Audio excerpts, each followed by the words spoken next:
Praise the Lord. आदरणीय जजेस और पार्टिसिपेंट, मैं आप सभी को तहे दिल से धन्यवाद करती हूँ जिन्होंने इस शॉर्ट ऑनलाइन स्पीच कंपटीशन को आयोजन किया है। आप सभी को तहे दिल से धन्यवाद करती हूँ। मैं मेजोगोलो सिरसी कुची east Kameng district Seppa Arunachal Pradesh, contestant number 223, और मेरी आज की विषय है प्रदूषण का प्रभाव। परिंदा भी उड़ने से डरता है उस धुंध भरे आसमान में जिसे प्रदूषण में भर दिया है आज के इंसान ने। विज्ञान की इस युग में जहाँ कुछ मानव को वरदान मिले हैं, वहाँ कुछ अभिशाप भी मिले हैं। प्रदूषण एक ऐसा अभिशाप है जो विज्ञान की कोख में से जन्मा है और जिसे सहने के लिए अधिकांश जनता मजबूर है। प्रदूषण का स्वाभाविक अर्थ है गंदगी, वह गंदगी जो हमारे चारों ओर फैल गई है और जिसकी गिरफ्त में पृथ्वी के सभी निवासी हैं, उसे प्रदूषण कहते हैं। प्रदूषण को मोटे तौर पर 3 भागों में बांटा जा सकता है: वायु प्रदूषण, जल प्रदूषण और ध्वनि प्रदूषण। ये तीनों ही प्रकार के प्रदूषण मानव के स्वस्थ जीवन को खतरा पैदा हो गया है। नंबर 1, वायु प्रदूषण। वायु हमारे जीवन के लिए एक बहुत ही महत्वपूर्ण स्रोत होती है। जब वायु में हानिकारक गैसें जैसे कार्बन डाइऑक्साइड, कार्बन मोनोऑक्साइड मिल जाती है तो ये वायु को प्रदूषित कर देती है। इसे ही वायु प्रदूषण कहते हैं। बहुत से कारणों से, जैसे पेड़ों का काटा जाना, फैक्ट्रियों और वाहनों से निकलने वाले धुएं से वायु प्रदूषित हो जाती है।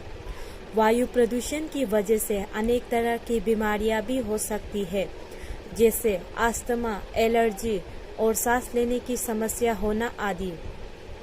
नंबर 2, जल प्रदूषण। जल के बिना किसी भी प्रकार की जीवन की कल्पना भी नहीं की जा सकती है।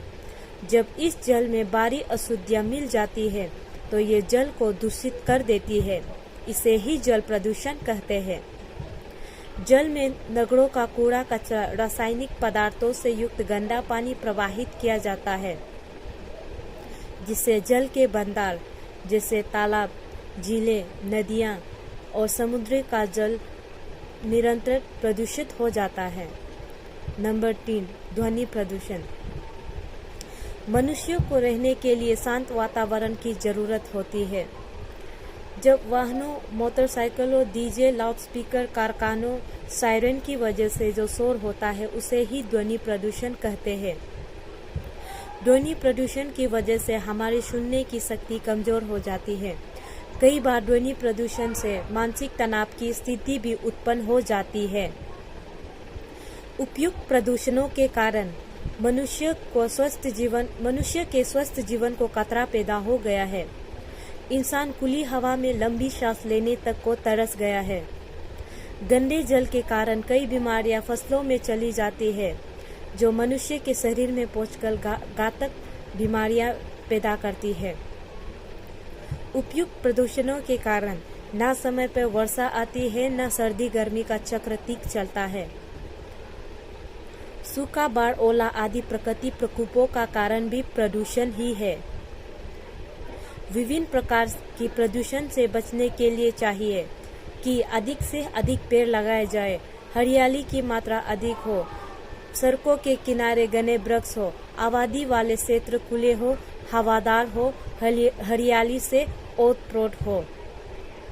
कल कारखानों को आबादी से दूर रखना चाहिए और उनसे निकले प्रदूषित मलकों को नष्ट करने का उपाय करना चाहिए। निष्कर्ष रूप में कहा जा सकता है, प्रदूषण को कम करने का एकमात्र उपाय है सामाजिक जागरूकता है। प्रचार माध्यमों के द्वारा इस संबंध में लोगों तक संदेश पहुंचाने की आवश्यकता है। सामूहिक प्रयास से ही प्रदूषण की विश्वव्यापी समस्या की नियंत्रित किया जा सकता है। और अंत में दोस्तों, मैं यही कहूँगी, प्रदूषण को मिटाएंगे, पर्यावरण को स्वच्छ बनाएंगे। धन्यवाद।